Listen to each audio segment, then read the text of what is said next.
Hello guys, हम पढ़ रहे हैं Rajasthan GK of class 9th for all competitive exams as well as ये हर एक उस व्यक्ति के लिए इम्पोर्टेंट है जो कि क्या कर सकता है, नॉलेज गेन करना चाहता है। तो चलिए स्टार्ट करते हैं।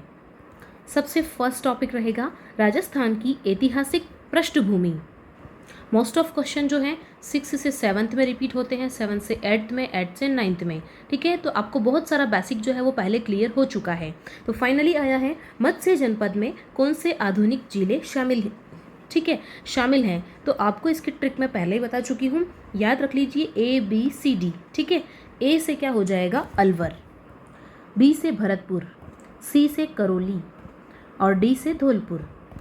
ये सभी किस में है, मत्स्य जनपद में। मेवाड़ के महाराणा भीम सिंह की पुत्री कौन थी, राजकुमारी कृष्णा कुमारी। कृष्णा कुमारी। क्वेश्चन है, मेवाड़ पर जिस वंश का सर्वाधिक काल तक शासन रहा है वो कौन सा है, वो है गुहिल वंश। जांगलधर बादशाह किसे कहा जाता है, कर्ण सिंह को। किसे कहा जाता है, कर्ण सिंह को कहा जाता है। क्वेश्चन है, जूते हुए खेत के प्राचीनतम साक्ष्य राजस्थान में कहाँ से मिले हैं, तो ये मिले हैं कालीबंगा से। जुलाई 1734 ईस्वी को हुरड़ा में सम्मेलन आयोजित हुआ। हुरड़ा सम्मेलन की अध्यक्षता मेवाड़ के किस शासक ने की थी, तो हुरड़ा सम्मेलन के बारे में हम पिछली वीडियोस में डिटेल से पढ़ चुके हैं कि ये क्या था, क्यों हुआ था, कौन कौन इसमें शामिल हुए थे और कौन नहीं हुए थे। ठीक है, तो इसकी जो अध्यक्षता है वो किसने की थी, महाराणा जगत सिंह ने की थी।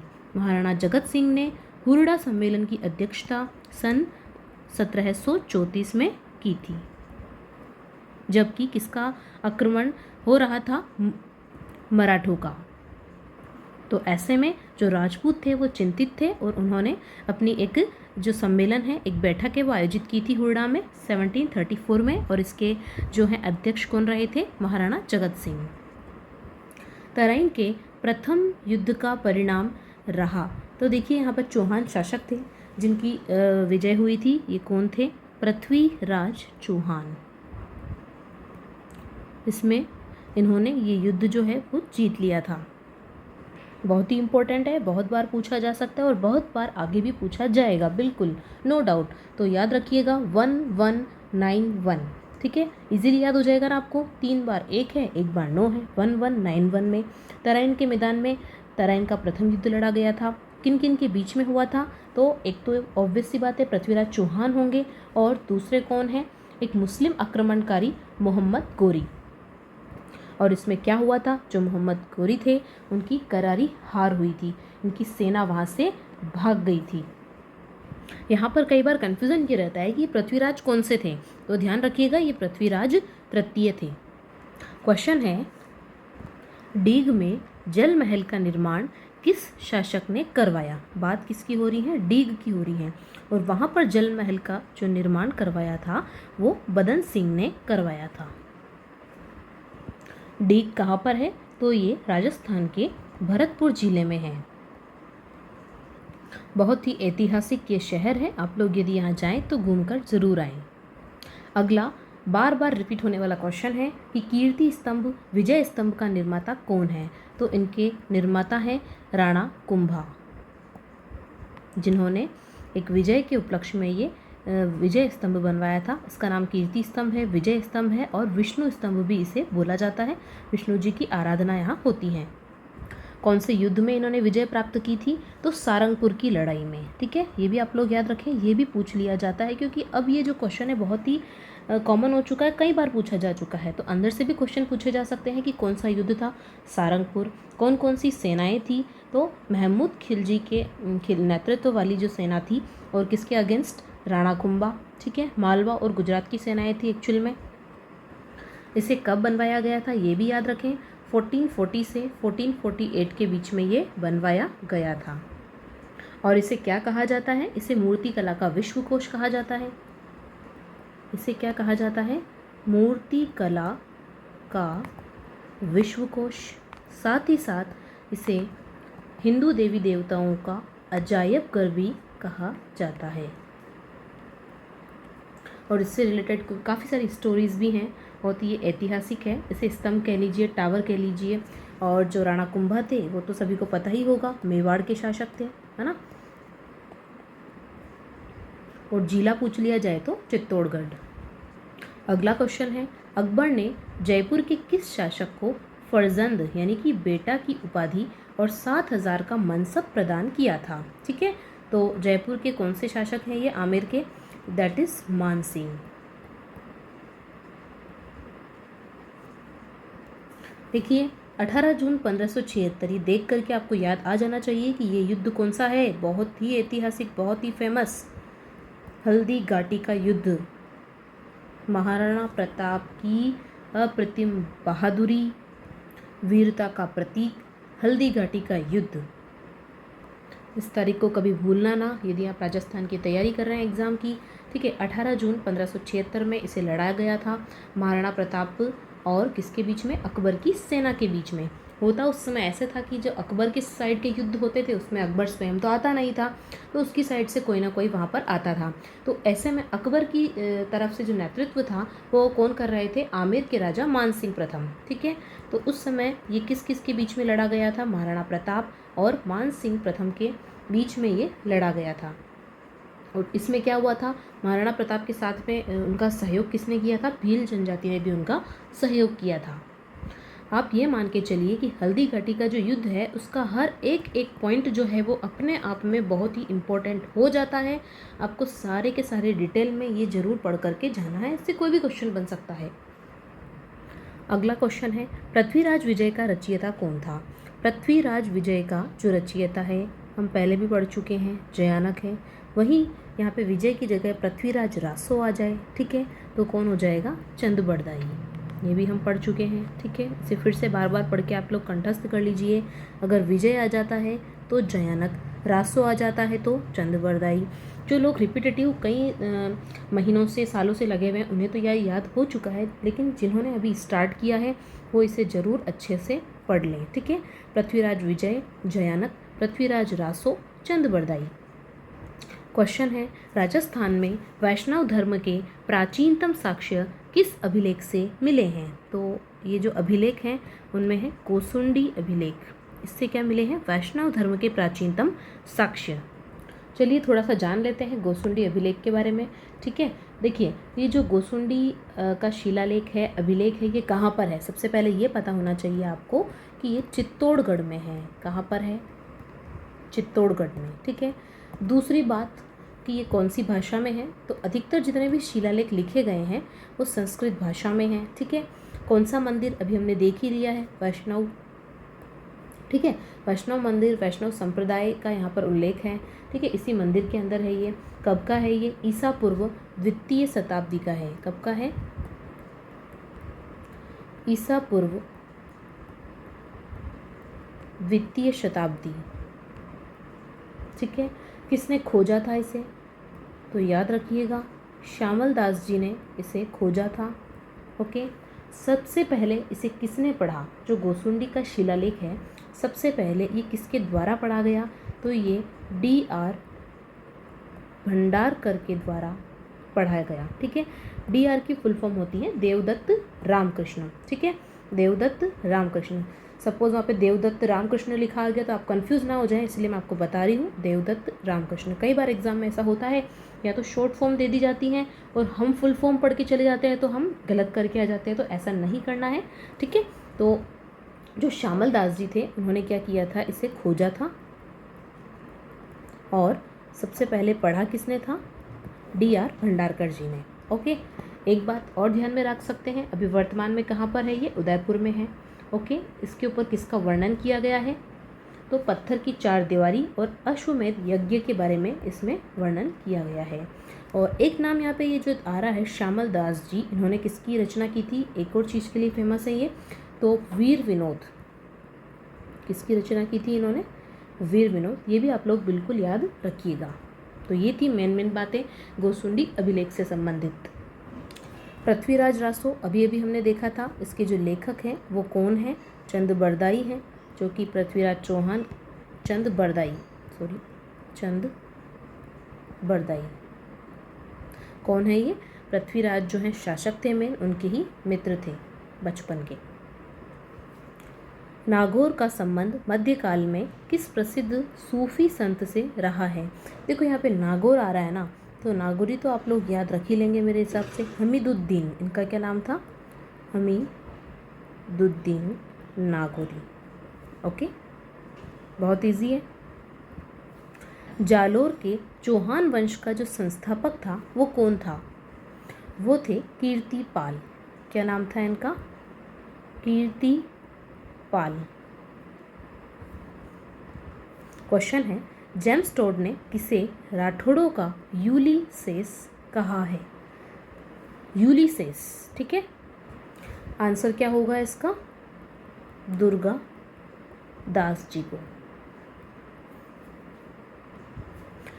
राजस्थान के क्षेत्रों के प्राचीनतम नामों का उल्लेख किस वेद में किया गया है? सबसे पुराना जो वेद है, सबसे प्रथम जो है ऋग्वेद, फर्स्ट है ये ऋग्वेद।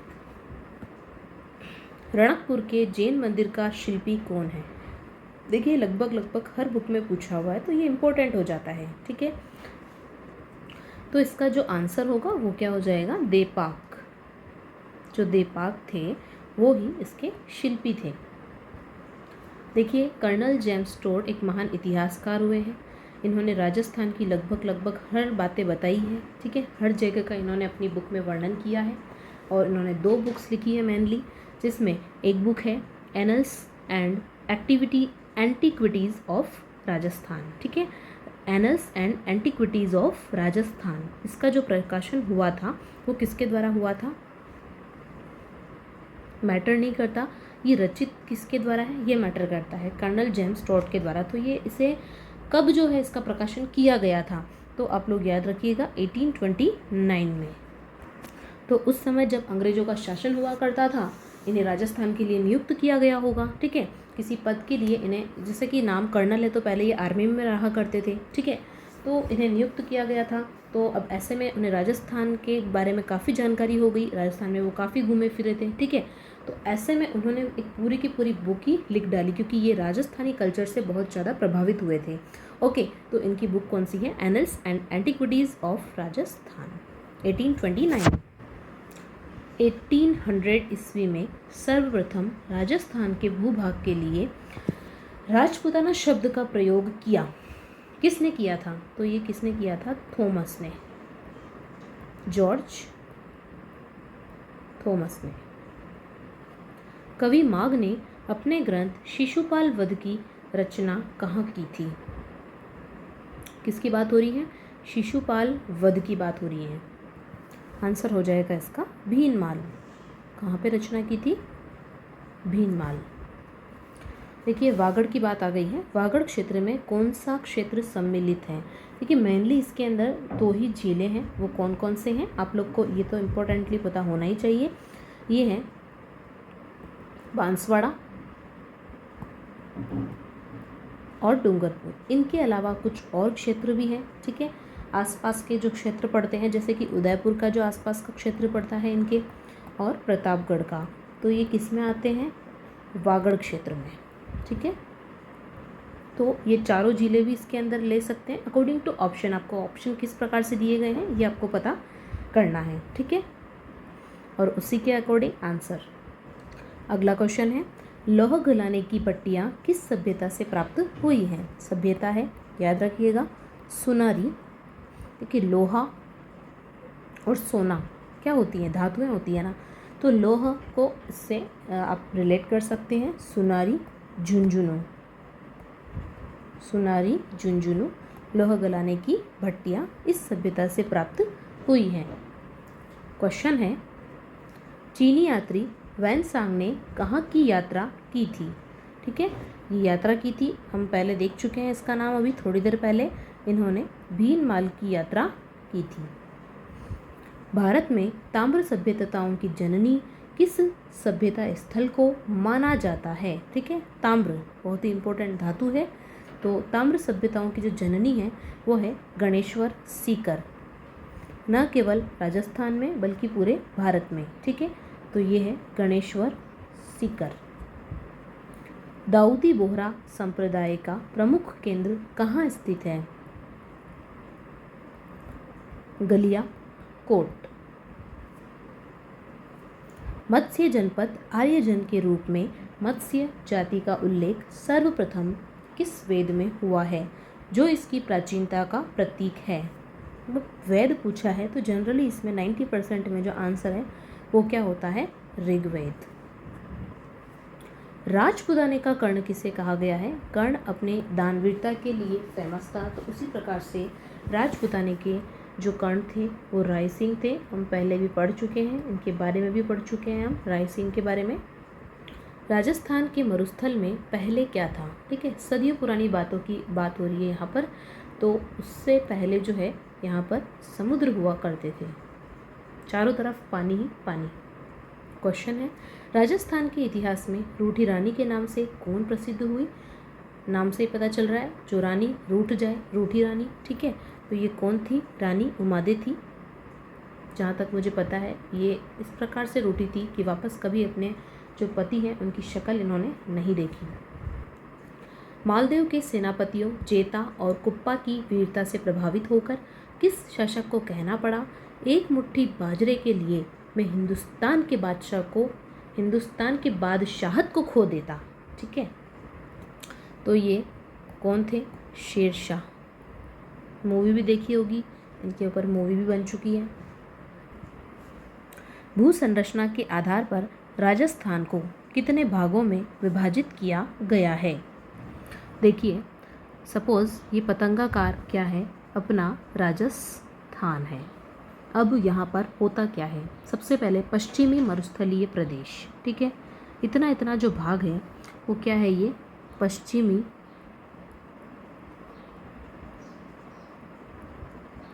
मरुस्थलीय प्रदेश है। उसके बाद में क्या आता है? मध्यवर्ती अरावली प्रदेश। ठीक है, मध्यवर्ती है तो ये लो बीच में ले लेते हैं हम इसे, ये क्या आ जाता है? अरावली। ठीक है, एक होता है मैदानी भाग और इसे बोलते हैं पूर्वी मैदानी भाग। ओके, तो ये जो है आपका क्या है? पूर्वी मैदानी भाग। नेक्स्ट आप कह लीजिए हाड़ौती का पठार, क्योंकि ये नीचे की तरफ यहाँ पे जो होता है हाड़ौती प्रदेश है। ठीक है, तो ये है हाड़ौती का पठार, या फिर आप इसे और क्या कह सकते हैं? दिशा के अकॉर्डिंग आप इसे कह सकते हैं दक्षिणी पूर्वी प्रदेश। ठीक है, हाड़ौती पठार कह दीजिए, या फिर इसे आप क्या कह सकते हैं? चूँकि ये दक्षिण और पूरब में आता है इसीलिए इसे दक्षिणी पूर्वी प्रदेश भी कह दिया जाता है। तो आपको कंफ्यूज होने की ज़रूरत बिल्कुल नहीं है। ठीक है, सबसे ज़्यादा भाग पश्चिमी मरुस्थलीय प्रदेश का है। ठीक है, अगर आपसे ये पूछा जाए, क्या पूछा जाए? अगर आपसे ये पूछा जाए कि ये जो पश्चिमी मरुस्थलीय प्रदेश है और पूर्वी मैदानी भाग हैं ये किसके अवशेष हैं, तो याद रखिएगा ये टेथिस सागर के अवशेष हैं। किसके हैं? टेथिस सागर, पूछा हुआ क्वेश्चन है। ठीक है, और बाकी बचे दो चीज़ें, अरावली, ठीक है, प्रदेश और हाड़ौती पठार या फिर दक्षिणी पूर्वी प्रदेश। ये जो है ये किसके अवशेष हैं? तो आपको पता होना चाहिए कि ये गोंडवाना लैंड के अवशेष हैं। किसके हैं? गोंडवाना लैंड के। ओके, तो जो मेन क्वेश्चन था हमारा, कितने भागों में इसे विभाजित किया गया है? तो टोटल 4 भागों में इसे विभाजित किया गया है। हमेशा याद रखें, इस मानचित्र को अपने मन में रखें कि ये जो पश्चिमी वाला भाग है, ठीक है, ये क्या है? मरुस्थलीय है। उसके नीचे अरावली पर्वतमाला आती है, उसके नीचे पूर्वी मैदानी भाग आते हैं और उसके नीचे हाड़ौती पठार या फिर दक्षिण पूर्वी प्रदेश आते हैं। चलिए, चूँकि यहाँ से क्वेश्चन आने की बहुत ज़्यादा संभावनाएं रहती हैं तो इन ब्रीफ थोड़ा सा मैं आपको बता देती हूँ। ठीक है, सबसे पहले हम देख लेते हैं एक बार मरुस्थलीय प्रदेश के बारे में। जैसे कि मैंने आपको बता दिया है कि ये क्या है? टेथिस सागर का अवशेष है। ठीक है, हम बात कर रहे हैं पश्चिमी मरुस्थलीय प्रदेश की। क्या है ये? टेथिस सागर का अवशेष है। अब ध्यान से सुनना आप, विश्व का सबसे घना बसा हुआ मरुस्थल और नवीनतम मरुस्थल पूछ लिया जाए तो वो कौन सा है? अपना राजस्थान का ही मरुस्थल है। ठीक है, विश्व का सबसे घना बसा मरुस्थल, यानी कि थार का जो मरुस्थल है वो है, ठीक है। और सबसे नया जो मरुस्थल है वो भी यही है। सबसे बड़ा पूछ लिया जाए तो वो अलग क्वेश्चन हो जाएगा, ओके। इसके अलावा सबसे ज़्यादा विविधता भी यहीं पर है ना। और यहाँ पे कौन सी मिट्टी है, तो बलुई मिट्टी है, याद रखिएगा आप लोग, बलुई मिट्टी की यहाँ पर क्या है, प्रधानता है। यही जो रेगिस्तान है, यदि पाकिस्तान साइड की बात की जाती है तो उसे क्या कहा जाता है, चेलिस्तान कहा जाता है। कितने जिलों में फैला हुआ है आपको पता होना चाहिए। टोटल 12 जिले हैं जिसमें ये फैला हुआ है, हम पिछली वीडियोस में देख चुके हैं। देखिए पहले इसका विस्तार थोड़ा कम था, लगभग 57-58% था। अब क्या हुआ, धीरे धीरे इसका विस्तार हो रहा है, किधर, पश्चिम से पूर्व की ओर, याद रखिएगा, पश्चिम से पूर्व की ओर इसका विस्तार हो रहा है।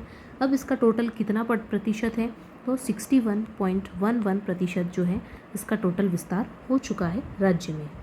यानी कि हम ये कह सकते हैं कि राज्य के 2/3 भाग पर, कितने भाग पर, 2/3 भाग पर जो है किसका विस्तार है, मरुस्थल का विस्तार है। इसके अलावा एक बात ये तो पता होनी चाहिए कि 12 जो जिले हैं वो इसमें आते हैं, और साथ ही कोई किसी को ऐसा ना लगे कि जो सिरोही है वो भी मरुस्थलीय प्रदेश का एक भाग है, नहीं, जो सिरोही है वो मरुस्थल का विस्तार में नहीं आता है, ठीक है। एक क्वेश्चन और पूछा हुआ है यहाँ से, एग्ज़ाम में जनरली पूछा जाता है कि कितने प्रतिशत जो जनसंख्या है राजस्थान की वो यहाँ पर रहती है मरुस्थलीय प्रदेश में, तो ये है टोटल 40%। यहाँ पे जलवायु कैसी होगी, मरुस्थल है तो जलवायु जो होगी वो शुष्क ही होगी, ठीक है। तापमान भी काफ़ी ज़्यादा रहता है और सर्दियों में कम रहता है। वर्षा भी आप लोग ध्यान में रखें कितनी होती है, 25 से 50 सेंटीमीटर यहाँ पर वर्षा होती है। इसके अलावा प्रमुख फसल यहाँ पर क्या होती है, बाजरा, ठीक है। बाजरा के अलावा मोठ, ग्वार ये भी होते हैं। एक यहाँ पे प्रमुख उद्यान भी है जिसका नाम है राष्ट्रीय मरु उद्यान। एक नदी यहाँ से निकलती है, दैट इज़ लूणी नदी। कौन सी नदी है ये, लूणी नदी है। एक नहर भी है यहाँ पर, इंदिरा गांधी नहर, ठीक है। तो इस प्रकार यहाँ पर हमने इसकी मुख्य बातों का जो है बारे में देख लिया है। अब हम आगे चलते हैं। क्वेश्चन है, अरावली पर्वतमाला की सबसे ऊंची चोटी कौन सी है, ठीक है। बात किसकी हो रही है, अरावली पर्वतमाला की हो रही है। तो इसकी जो सबसे ऊंची चोटी है वो है गुरु शिखर, ये सबसे ऊंची चोटी है। और आपको इसकी हाइट भी याद होनी चाहिए। डायरेक्टली जो है ऐसे आपको आरोही अवरोही क्रम पूछे जा सकते हैं कि ये जो चोटियाँ हैं, ये जो पर्वतमालाएं हैं, इनमें सबसे ऊंची कौन सी हैं, सबसे नीचे कौन सी है ना। और आपसे क्रम भी पूछा जा सकता है, तो एटलीस्ट आपको ये तो पता होना ही चाहिए। चूँकि ये सबसे ऊंची है तो 1722 मीटर इसकी ऊंचाई है। गुरु शिखर की ऊंचाई अभी हमने देखी थी, ठीक है, फिर से देख लीजिए, 1722 मीटर। 56 का मैदान कहाँ स्थित है, एग्जाम में पूछा हुआ क्वेश्चन है, ठीक है, लास्ट ईयर में। तो ये है स्थित है कहाँ पर, बांसवाड़ा प्रतापगढ़। कहाँ स्थित है, बांसवाड़ा प्रतापगढ़ में 56 का मैदान स्थित है। अर्जुन की गंगा किसे कहते हैं, किस नदी को कहते हैं, पहले भी पढ़ चुके हैं हम लोग, ठीक है, रिपीटेड क्वेश्चन है, दैट इज़ बाणगंगा। इसे हम क्या कहते हैं, अर्जुन की गंगा कहते हैं। चूँकि अर्जुन तीर चलाने में होशियार थे, धनुर्धर थे, तो बाणगंगा भी एक इसका नाम आप इस तरीके से याद रख सकते हैं। तो हम पढ़ रहे हैं खारे पानी की झीलें, ठीक है। हम इसे थोड़ा अलग तरीके से पढ़ते हैं। हम एक काम करते हैं, जिले वाइज देखते हैं, ठीक है। सबसे पहले बात करते हैं हम नागौर जिले की। तो नागौर जिले में कौन कौन सी जो झील है, वो भी स्पेशली कौन सी, खारे पानी की झीलें के बारे में हम यहाँ पर बात कर रहे हैं। तो देखिए आपको जिले वाइज याद भी हो जाएगी कि ये कौन कौन सी हैं। तो नागौर के अंदर जो स्थित है वो है, एक तो है कुचामन, दूसरी जो है वो यहाँ पर है डीडवाना, और तीसरी है डेगाना, ठीक है। ये तीनों ही आपको याद होनी चाहिए। नागौर में कुचामन, डीडवाना, डेगाना सभी के सभी कौन सी हैं, खारे पानी की झील है। अब हम बात कर लेते हैं जोधपुर की, ठीक है। जोधपुर के अंदर भी मेनली 2 झील हैं, कौन कौन सी है, देखिए जोधपुर के अंदर एक आपने नाम सुना होगा बाप, कौन सी झील है, बाप झील है। आपको न सिर्फ इसे पढ़ना है, याद भी रखना है बिल्कुल। एक है फलोदी, तो आपको ये इजीली याद रह जाएगी, क्योंकि आपने फलोदी जोधपुर का नाम कई बार पढ़ा होगा, तो फलोदी झील यहाँ पर है वो भी आपको पता चल ही जाएगा। Not so tough. चलिए बात करते हैं हम जैसलमेर की। ठीक है, जो जैसलमेर है वहाँ पर कौन कौन सी झील है? जैसलमेर के अंदर एक तो है पोखरण, अपने नाम सुना ही होगा पोखरण का जैसलमेर में। ठीक है, तो यहाँ पे झील का नाम भी क्या है? पोखरण ही है। दूसरी है कावोद। ठीक है, अब देख लीजिए बीकानेर की। बीकानेर की एक फेमस झील है वापस। ठीक है, तो बीकानेर के आपको कोई राजा याद आ रहे होंगे, है ना? तो बीकानेर की एक झील है, कौन सी? लूण करण सर। जैसे कि नाम में लूण आ रहा है, लूण मतलब क्या होता है? नमक। तो ये खारे पानी की झील है। एक मुख्य झील कहाँ पर है? एक और बाड़मेर के अंदर है। ठीक है, बाड़मेर में कौन सी झील है, कोई बताएगा यहाँ पर? चलिए मैं बता देती हूँ। बाड़मेर के अंदर है पचभद्रा। पचभद्रा झील है बाड़मेर में। अब आ जाते हैं हम हमारे राज्य की राजधानी पर, जयपुर में। ठीक है, जयपुर के अंदर कौन सी झील है? सांभर, जो कि किसकी है? खारे पानी की झील है। तो ये देख लिए हमने मेन मुख्य रूप से जो थी। इसी प्रकार से चूरू के अंदर एक ताल छापर है, सीकर में है रेवासा, ये भी याद रख लीजिए एक्स्ट्रा में कुछ। सीकर में कौन सी है? रेवासा है। चूरू में कौन सी है? ताल छापर है। ओके, और अगर किसी को पता हो तो कमेंट करके ज़रूर बताएं। चलिए आगे बढ़ते हैं। देखिए, अब जो नेक्स्ट क्वेश्चन आया आपके मीठे पानी का। अब कोई अगर यहाँ पे ये कहे कि जो खारे पानी की झीलें आपने बताई थी उसमें हमें 2-4 इम्पोर्टेंट बता दीजिए, तो मैं आपको वो भी बता देती हूँ। ठीक है, कोई नया स्टूडेंट है, उसे याद नहीं रह पा रही है, तो एक काम कीजिए, वैसे तो आपको सभी पता होनी चाहिए, ठीक है, लेकिन फिर भी इम्पोर्टेंट देख लेते हैं हम। जैसे कि हमने उसमें पढ़ी थी, एक डीडवाना पढ़ी थी। डीडवाना कहाँ थी? नागौर में। ओके, एक जो थी लूणकरणसर पढ़ी थी हमने। कौन सी पढ़ी थी? लूणकरणसर। ये कहाँ पर है? बीकानेर में। ठीक है, जयपुर की आपको इम्पोर्टेंटली याद रखनी है। ठीक है, जयपुर की कौन सी है? सांभर। इसी तरीके से एक आप मुख्य याद रख लें, पंचभद्रा। ठीक है, ये कहाँ पर है? बाड़मेर में। ओके, ये चारों तो कम से कम आपको याद होनी चाहिए। अब देखिए, यहाँ पर मैंने आपको झीलों के नाम तो बता दिए। मेरा मन कर रहा है कि थोड़ा सा और डिटेल में और बता दूँ आपको, क्योंकि एग्ज़ाम में कोई क्वेश्चन आपसे छूट ना पाए। ठीक है, तो हम थोड़ी सी चर्चा कर लेते हैं डीडवाना नागौर के बारे में। और हमें मीठे पानी की झीलों के बारे में बात नहीं कर रहे हैं अभी, हम बात कर रहे हैं खारे पानी की झीलों के बारे में। ठीक है, तो जो डीडवाना नागौर है उसकी कुछ स्पेशलिटी देख लेते हैं, ताकि आपको कुछ तो याद रहे एग्ज़ाम में। ठीक है, एक्चुअल में क्या होता है, जो खाने योग्य नमक होता है वो कौन सा होता है? सोडियम क्लोराइड होता है, दैट इज़ NaCl। लेकिन यहाँ से क्या होता है, NaCl तो निकलता नहीं है, उसकी बजाय क्या निकलता है? सोडियम सल्फेट निकलता है। ठीक है, Na2SO4, जो सोडियम सल्फेट होता है वो यहाँ से निकलता है। अब जो सोडियम सल्फेट है वो हमारे लिए सही नहीं होता है, इसलिए यहाँ से एक्चुअल में क्या होता है, जो खाने योग्य नमक है ना, वो प्राप्त हमें नहीं होता है। ठीक है, तो कोई बात नहीं, खाने योग्य नहीं है तो और बहुत सारी झीलें हैं, तो इसका जो है उपयोग इंडस्ट्रीज़ में कर लिया जाता है। ठीक है, तो मेनली आपको याद रखना है कि डीडवाना नागौर जिले में है और यहाँ से खाने योग्य जो नमक है वो प्राप्त नहीं होता है। तो क्वेश्चन ऐसा एग्जाम में आ सकता है कि निम्नलिखित में से कौन सी झीलों में से जो है खाने योग्य नमक प्राप्त नहीं होता है। तो आपको कंफ्यूज नहीं होना है, डीडवाना पे टिक करना है। ठीक है, चलिए अब बात कर लेते हैं हम लूणकरणसर के बारे में। लूणकरणसर कहाँ पर है ये? बिल्कुल, ये तो पता होना ही चाहिए, बेसिक क्वेश्चन इस तरीके का ही आते हैं। कहाँ है ये भी पूछ लिया जाता है, कोई बड़ी बात नहीं है इसमें। ठीक है, तो ये क्या है, बहुत ही छोटी है। ये जो झील है वो अपने आप में काफ़ी छोटी है तो नमक भी कमी प्राप्त होगा, ऑब्वियस सी बात है, यानी कि यहाँ से इतनी आपूर्ति नहीं हो पाएगी। ठीक है, नमक जो है वो बहुत ही कम प्राप्त होता है और इसीलिए बीकानेर के जो लोग हैं वो ही इसे खा लेते हैं। तो इसकी भी अपनी आप में इतनी इम्पोर्टेंस नहीं रह जाती, क्योंकि ये सिर्फ वहाँ के लोगों का ही भरण पोषण कर पाती है।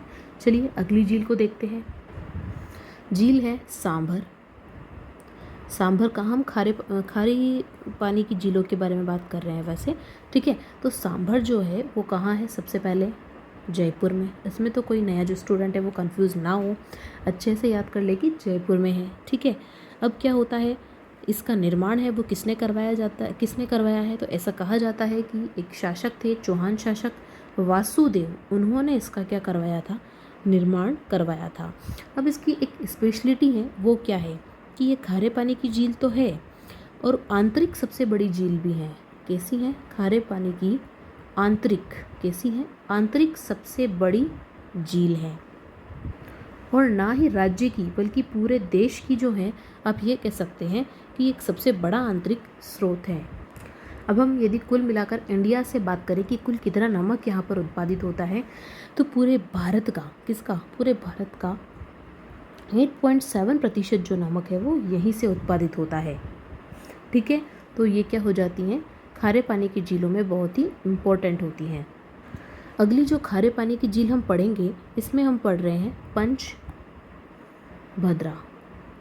कहाँ पर है ये? बिल्कुल बाड़मेर में है, ठीक है। अब बाड़मेर में भी कहाँ है? तो बालोतरा नामक जगह है, ये भी फेमस है, इसलिए आपको ये भी याद होना चाहिए कि पर्टिकुलर है कहाँ पर, बालोतरा में ये स्थित है, ठीक है। अब निर्माण के बारे में पूछ सकते हैं, किसने कराया था? चूँकि पुरानी झील है तो याद रखेंगे किसके द्वारा करवाया गया था? पंचाभील के द्वारा।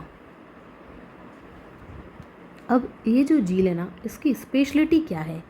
सबसे अच्छा क्वालिटी का, ठीक है। इसकी जो नमक की क्वालिटी है वो आप ये कह लीजिए कि एक्सीलेंट है। नमक जो है वो काफ़ी अच्छा है। अब क्यों है? आप सभी को पता ही होगा कि जहाँ पर NaCl की मात्रा ज़्यादा है वो सबसे अच्छा नमक है, ओके। तो यहाँ पर जो है 100% ये पाया जाता है सोडियम क्लोराइड। दैट्स वाई सबसे अच्छा नमक इसी झील का है। तो आपसे इस तरीके से पूछा जा सकता है कि राजस्थान की खारे पानी की झीलों में सबसे अच्छा नमक कहाँ से प्राप्त होता है? तो आप पंचभद्रा, ठीक है, जो भी मिलता जुलता नाम मिले, बाड़मेर में। कहाँ पर? बाड़मेर में स्थित है, बालोतरा में स्थित है, ठीक है।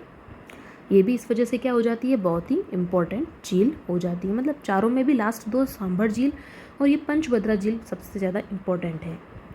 चलिए फाइनली अब हम आ गए हैं मीठे पानी की झीलों पर। तो इसमें भी हम अपने अकॉर्डिंगली झीलें वाइज ही पढ़ लेते हैं, ठीक है। सबसे पहले हम नाम लेते हैं उदयपुर का। किसका लेंगे? उदयपुर का। उदयपुर के अंदर क्योंकि काफ़ी सारी झीलें हैं, इम्पोर्टेंट भी हैं, तो उदयपुर के अंदर जो झील है जय संबंध, कौन सी है? मेरे हिसाब से मोटा मोटी जितनी भी झीलें उदयपुर में हैं वो सभी के सभी मीठे पानी की झीलें हैं। तो आपको एक तो ये याद रखना है, एग्जाम में कभी कन्फ्यूज़ हो जाओ तो ये ध्यान में रखना है कि राजस्थान में उदयपुर में जितनी भी झीलें हैं ना वो सभी मीठे पानी की झीलें हैं, ठीक है। तो उदयपुर के अंदर क्या है? एक जय संबंध है, ओके। दूसरी FS पर आप घूमने गए होंगे, फतेह सागर, ठीक है। फतेह सागर जो है वो उदयपुर में है। दूसरी उदय सिंह का नाम आपने सुना ही होगा, ठीक है। उदय सागर आपको याद रह जाएगा कि, और नाम उदयपुर का उदय से ही हो रहा है, तो उदय सागर जो है वो कहाँ होगी? ओब्वियसली उदयपुर में होगी, ठीक है। एक और कौन सी है? पिछोला झील है। इसके पीछे भी काफ़ी बड़ी स्टोरी है, ठीक है। बंजारा जाति के जो लोग थे वहाँ पर कुछ खेल तमाशा वाली कई स्टोरियाँ जो है इसके साथ जुड़ी हुई हैं। काफ़ी पुरानी झील है ये भी, ठीक है। तो जो पिछोला है वो भी उदयपुर में है। तो कहीं ना कहीं आपको ये सारे नाम जब आप उदयपुर घूमने जाते हैं तो उससे भी याद रह जाते हैं, तो कोई कन्फ्यूज़न नहीं है यहाँ पर। चलिए अब बात करते हैं हम किसकी? अजमेर की, ठीक है। अजमेर भी काफ़ी अच्छी जगह है झीलों की दृष्टि से देखा जाए तो, ठीक है। काफ़ी अच्छी झील है वहाँ पर। तो अजमेर के अंदर सबसे अच्छी है आना सागर। क्या है? आना सागर। उसके बाद अजमेर में है पुष्कर, वेरी फेमस, इससे कई बार सवाल ज़रूर पूछे जाते हैं, ठीक है। पुष्कर है अजमेर के अंदर। और बात करें हम अजमेर के अंदर तो फाई सागर है, ओके। तो आना सागर, पुष्कर और फाई सागर, यदि किसी को घूमने का शौक है तो उसे वैसे ही याद रह जाएगा कि अजमेर के अंदर ही ये तीनों झील। नहीं घूमे हो तो कभी कभी घूम लेना चाहिए, ठीक है। तो उदयपुर और अजमेर आपने समझ लिया। अब हम समझते हैं जोधपुर को। किसको समझेंगे अब हम? जोधपुर। जोधपुर की एक हमने खारे पानी की जो पढ़ी थी वो जोधपुर में कौन कौन सी पढ़ी थी? एक फलोदी पढ़ी थी जोधपुर में, ठीक है, और एक पढ़ी थी बाप। ओके, अब जो जोधपुर में मीठे पानी की झीलें हैं वो कौन सी हैं? एक तो है कायलाना, एग्ज़ाम में पूछे हुए क्वेश्चन है भाई, सभी के सभी याद रखियो। ठीक है, जोधपुर में कौन सी है? एक तो कायलाना है, और एक और है यहाँ पर बालसमंद। कौन सी है? बालसमंद है। अब यहीं पर एक झील और याद रखिएगा आप लोग, बीकानेर। अब देखना कुछ लोग कंफ्यूज हो जाएंगे, बीकानेर के अंदर जो झील है वो है कोलायत। ठीक है, कोलायत। तो यहाँ पर कायलाना से और कोलायत से कंफ्यूज नहीं होना है। ठीक है, कायलाना कहाँ पर है? जोधपुर में। कोलायत कहाँ पर है? बीकानेर में। चलो थोड़ा सा याद करवा देते हैं आपको। जो अकबर थे ना, वो किसके कायल थे? जोधाबाई के। जो अकबर थे वो किसके कायल थे? वो जोधाबाई के कायल थे। तो जोधपुर से कायल या नाम याद आ जाना चाहिए। ठीक है, कायलाना। और बीकानेर में कौन सी है? कोलायत है। अब एक नॉर्मल सी सिरोही की याद कर लीजिए। ठीक है, सिरोही की नक्की झील भी काफ़ी फेमस है, क्योंकि इससे क्वेश्चन ये बन सकता है कि सबसे ऊंचाई पर कौन सी झील है? तो नक्की झील है। अब उससे भी इजी एक कौन सी है? राजसमंद है, क्योंकि राजसमंद में राजसमंदी झील है। ठीक है, तो इसमें याद ही क्या करना है, बहुत ही इजी है। ठीक है, इसी प्रकार से एक हम देख लेते हैं अलवर की। ठीक है, अलवर में कौन सी है? तो याद रखिएगा, अलवर में है सीली सेठ, सीली। तो इस प्रकार से क्या होता है कि हमें कोई याद ना भी रहे सपोज़, तो एग्ज़ाम में जब हम ऑप्शन देखते हैं तो वहाँ पर हम क्या कर सकते हैं, 3-4 ऑप्शन को तो आराम से डिलीट कर सकते हैं यदि हम एक बार इन्हें पढ़ करके जाते हैं। तो इसीलिए जो भी टॉपिक आप कवर करते हैं, जो भी क्वेश्चन आप करते हैं, उसे एक बार हमें पूरा देख लेना चाहिए। चाहे पूरा कंठस्थ हो या नहीं हो, लेकिन दिमाग में ज़रूर रह जाती है कि नहीं यार ये चीज़ वहाँ पर थी।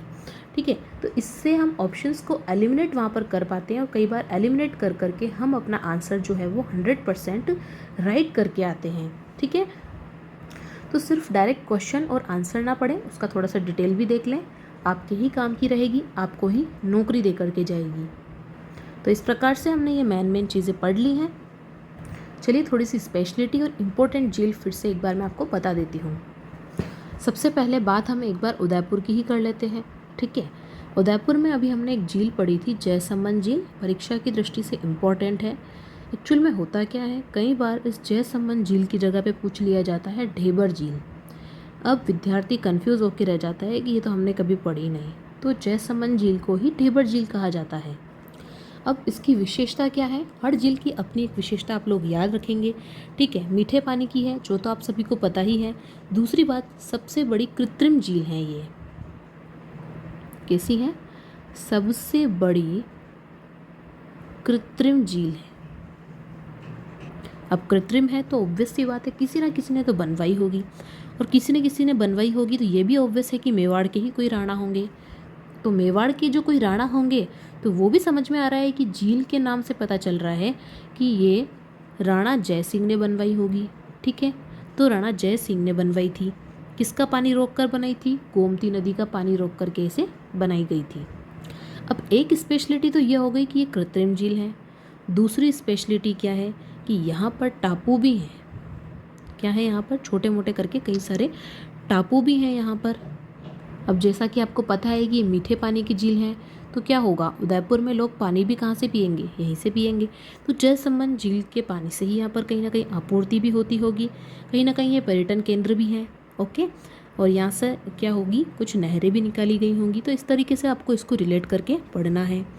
इसी प्रकार से जैसे कि हम देखना है कि राजस्थान में सबसे कृत्रिम झील जयसमंद झील है, आपको ये भी पता होना चाहिए कि भारत में कौन सी है। ठीक है, चलिए आगे बढ़ते हैं अगली झील पर। अब हम पढ़ेंगे राजसमंद में, राजसमंद झील के बारे में। ठीक है, अब जो राजसमंद झील है, इसको भी इसी प्रकार से बनवाया गया था जैसे कि जयसमंद जो झील है ना, उसी प्रकार से इसका भी निर्माण होता है। लेकिन जैसा कि नाम यहाँ पर राज हैं, तो आपको जो मेवाड़ के राजा थे उस समय पे, कौन? राज सिंह, उन्होंने इसको बनवाया था। ठीक है, काफ़ी फेमस झील है ये राज सिंह की राजसमंद झील। अब इसको भी गोमती नदी का पानी रोक करके ही बनवाया गया था। ओके, और यहाँ पर मेन बात क्या है कि यहाँ पे मेवाड़ का पूरा इतिहास जो है ना वो यहीं पर है। यहीं पर कैसे है? क्योंकि यहाँ पर एक जगह पड़ती है नौचौकी। इसी झील पर एक जगह बनी हुई है जिसका नाम है नौचौकी। अब यहाँ पर क्या हुआ है कि चट्टानें हैं, यहाँ पर क्या है, चट्टानें हैं, और इन चट्टानों पर मेवाड़ का जो है पूरा इतिहास लिखा गया है। क्या लिखा गया है? मेवाड़ का पूरा इतिहास लिखा गया है, और इसे ही राज प्रशस्ति कहते हैं। ठीक है, राजा राज सिंह से आपको राज प्रशस्ति भी यहाँ पर याद रखनी है। राज संबंध झील पर है, राज प्रशस्ति ये भी याद रखनी है भाई। ठीक है, इसको भी रिलेट करके पढ़िएगा, ये भी बहुत इंपॉर्टेंट है। ठीक है, अब ये इम्पोर्टेंट क्यों हो जाती है? क्योंकि ये संसार की, पूरे दुनिया की, पूरे वर्ल्ड की सबसे बड़ी प्रशस्ति है। क्या है? सबसे बड़ी प्रशस्ति है। प्रशस्ति क्या होता है? जहाँ पर किसी की प्रशंसा की जाती है, लिखी जाती है। ओके, अब ये इतना सारा हमने पढ़ लिया है, तो यहाँ पर ये भी पता होना चाहिए कि यहाँ पर एक मंदिर है जिसका नाम है घेवर माता। कौन सा मंदिर है? घेवर माता मंदिर है। तो देखिए, राजसमंद झील इसलिए इम्पोर्टेंट हो जाती हैं क्योंकि यहाँ पर इसका जो निर्माण है वो राजा राज सिंह ने करवाया था। वो मेवाड़ के राजा थे, तो यहाँ पर एक प्रशस्ति है नौचौकी पर जिसके अंदर मेवाड़ के पूरा का पूरा इतिहास लिखा गया है। और ये जो प्रशस्ति है वो दुनिया की सबसे बड़ी प्रशस्ति है, और यहाँ पर एक घेवर माता का मंदिर भी है। चलिए अब अजमेर के बारे में थोड़ा देख लेते हैं। अजमेर के अंदर जो हमने पढ़ी थी झील, इसमें आना सागर जो है काफ़ी इम्पोर्टेंट है। ठीक है, इसमें भी नाम से ही कहीं ना कहीं जुड़ा हुआ है निर्माता का नाम। ठीक है, तो इसके जो निर्माता थे वो कौन थे? अर्णोराज थे। ठीक है, प्रीवियस लास्ट ईयर में जितने भी एग्ज़ाम हुए हैं उसके अंदर पूछा गया है ये क्वेश्चन। ठीक है, तो जो आना सागर है, इस झील का निर्माण कहाँ पर? अजमेर में, पहली बात तो। दूसरी बात, किसने करवाया था? अर्णोराज ने कराया था। अर्णोराज किसके पुत्र थे? अजय राज के थे। कब करवाया था? 1137 में करवाया था। ये बात वैसे पूछी नहीं जाती है। ठीक है, अब ये क्यों फेमस है? एक्चुअल में है क्या यहाँ पर? जो जहांगीर थे मुग़ल शासक, ठीक है, इसके समीप में इन्होंने क्या बनवाया था? नूरजहाँ का महल बनवाया था। ठीक है, नूरजहाँ का महल उन्होंने इसके समीप ही बनाया था। ये भी रोटी रानी कहलाती हैं। ठीक है, और क्या करवाया था इन्होंने? दौलत बाग का निर्माण भी करवाया। जब आप जाएं वहाँ पर आना सागर देखने तो आपको पता चलेगा कि दौलत बाग भी वहीं पर है, जिसे क्या कहा जाता है? सुभाष बाग भी कहा जाता है, सुभाष उद्यान कहते हैं। और आपने स्टोरी पढ़ी होगी तो आपने ये भी देखा होगा कि जो नूरजहाँ थी उनकी माँ थी, और उनकी माँ ने यहाँ पर एक इत्र का आविष्कार किया था। किसका? इत्र का आविष्कार भी किया था। एक और चीज़ है, मुग़ल सल्तनत जो है इससे और भी जुड़ी हुई है। ठीक है, तो मुग़लों में शाहजहाँ जो थे उन्होंने किसका निर्माण करवाया था? यहाँ पर 5 बाराहदरी का निर्माण भी करवाया। तो इस तरीके से ये जो आना सागर झील है वो अपने आप में बहुत ही इम्पोर्टेंट होती है। फिर हम बात कर लेते हैं नक्की झील के बारे में।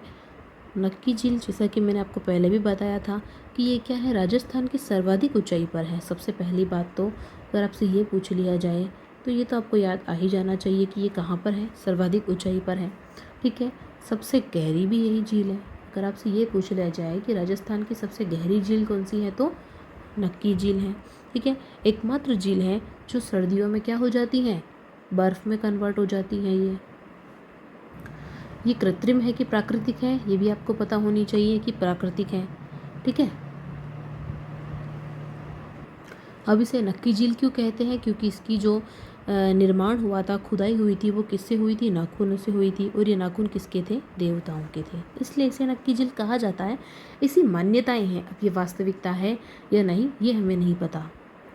कुल मिलाकर ये जो नक्की झील है, इसके आसपास के जितने प्लेसेस हैं वो सभी बहुत ज़्यादा फेमस है। बहुत ज़्यादा पर्यटक यहाँ पर आते हैं। एक दर्शनीय स्थल है, यहाँ पे कई गुफाएं हैं, कई रोक है, पता नहीं क्या क्या है। ठीक है, मंदिर हैं, तो बहुत ही फेमस है ये भी। तो मेनली आपको ये ध्यान रखना है झील की दृष्टि से कि सर्वाधिक ऊंचाई पर है, सबसे गहरी है, सर्दियों में इस पानी का बर्फ़ जम जाता है, प्राकृतिक झील है जिसे क्रेटर भी बोला जाता है, क्रेटर झील है। अब आप जान लीजिए थोड़ा सा पुष्कर झील के बारे में। तो जो पुष्कर झील है वो तो आपको पता ही होगा कि ये मतलब एक तरीके का तीर्थराज है। क्या है ये? तीर्थों पर राज करने वाला है ये पुष्कर झील। ठीक है, मतलब ये ऐसी झील है जहाँ पर मतलब भगवान हुए हैं, महाभारत युद्ध के बारे में भी यहाँ से कहीं ना कहीं रिलेटेड चीज़ें हैं, मतलब बहुत ही पौराणिक चीज़ें इनसे जुड़ी हुई हैं। सिखों से रिलेटेड ले लो, गुरु गोविंद सिंह से रिलेटेड ले लो, हर चीज़ से ये जो पुष्कर झील है वो रिलेट करती हैं। इसीलिए इसे राजस्थान का पवित्र सरोवर भी कहा जाता है। क्या कहा जाता है? पवित्र सरोवर कहा जाता है।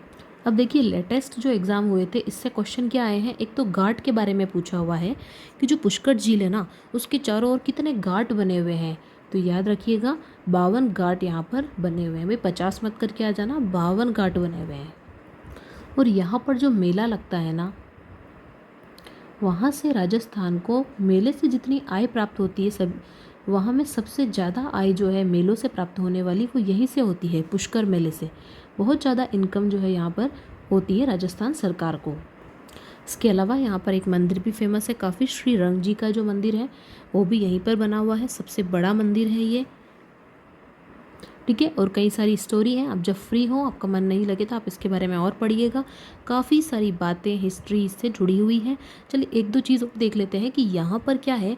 ब्रह्मा जी की जो पत्नी है उनका क्या नाम है? सावित्री देवी, ठीक है, उनका मंदिर भी यहीं पर है। ओके, माँ सरस्वती की प्रतिमा यहाँ पर लगी हुई है। अगर ये पूछ ले कि सबसे प्राचीन मंदिर कौन सा है, तो ब्रह्मा जी का जो मंदिर है वो यहाँ पर सबसे प्राचीन है, और ऐसा बोला जाता है कि एकमात्र ब्रह्मा जी का मंदिर भी यहीं पर है। अब देखिए हमने जो डिटेल में पढ़ा था उसी से क्वेश्चन बन रहे हैं। राज्य की सबसे ऊंचाई पर स्थित प्राकृतिक झील कौन सी है? ठीक है, अब क्वेश्चन से भी आपको वापस कुछ जो है रिलेट कर लेना चाहिए, रिमेंबर कर लेना चाहिए, रिकॉल कर लेना चाहिए कि सबसे ऊंचाई पर है और प्राकृतिक है, तो ये कौन सी है? नक्की झील है, ठीक है। चलिए अब आप ये बताइए कि हमने जो मीठे पानी की झीलें पढ़ी थी सबसे ज़्यादा कहाँ पढ़ी थी? उदयपुर में, ठीक है। तो इस तरीके से रिलेट करने की वैसे ज़रूरत नहीं है, क्योंकि ये तो आपको बचपन से याद होगा कि उदयपुर जो है वो एक लेक सिटी है, ठीक है, झीलों की नगरी। भौगोलिक दृष्टि से राजस्थान की भारत के उत्तर पश्चिमी भाग में अवस्थिति है। ये चीज़ हम पहले ही देख चुके हैं, तो आप लोगों को पता होना चाहिए। ये क्या होगा? 23 डिग्री 3 मिनट से कहाँ तक? 30 डिग्री 12 मिनट क्या आएगा यहाँ पर? उत्तरी अक्षांश। क्या आएगा? उत्तरी अक्षांश, ठीक है।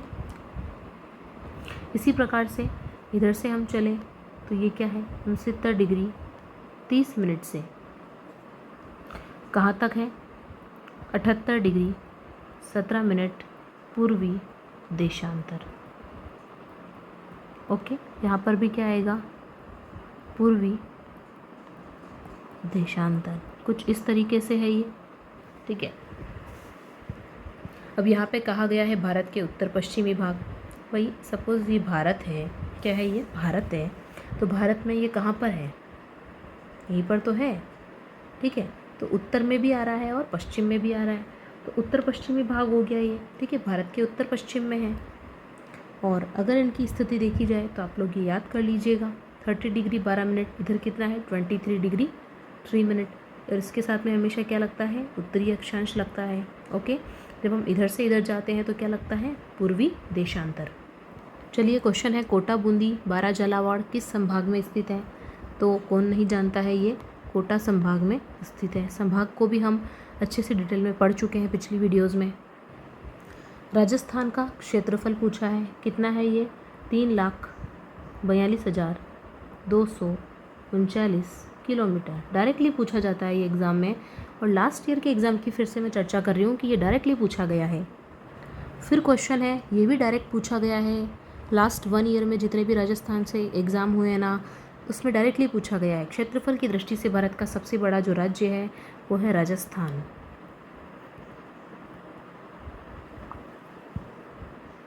हाड़ौती का पठार किस जिले से संबंधित है? जब नाम हाड़ौती का आ रहा है तो कॉमन सेंस वाली बात है कि ये किस जिले से संबंधित होगा? ये होगा कोटा से, बूंदी से, बारा से और झालावाड़ से, इनसे संबंधित है। फिर ये क्वेश्चन अगेन रिपीटेड है, राजस्थान का सबसे बड़ा जिला, बिल्कुल पता तो होना ही चाहिए। कुछ लोग जो नए हैं, ठीक है, न्यू कमर्स हैं, उन्हें पता नहीं रहता है तो बिल्कुल कन्फ्यूज़न रहता है, पता भी रहता है तो कन्फ्यूज़न रहता है, तो जैसलमेर है। अगला टॉपिक हम पढ़ेंगे राजस्थान की कला एवं संस्कृति।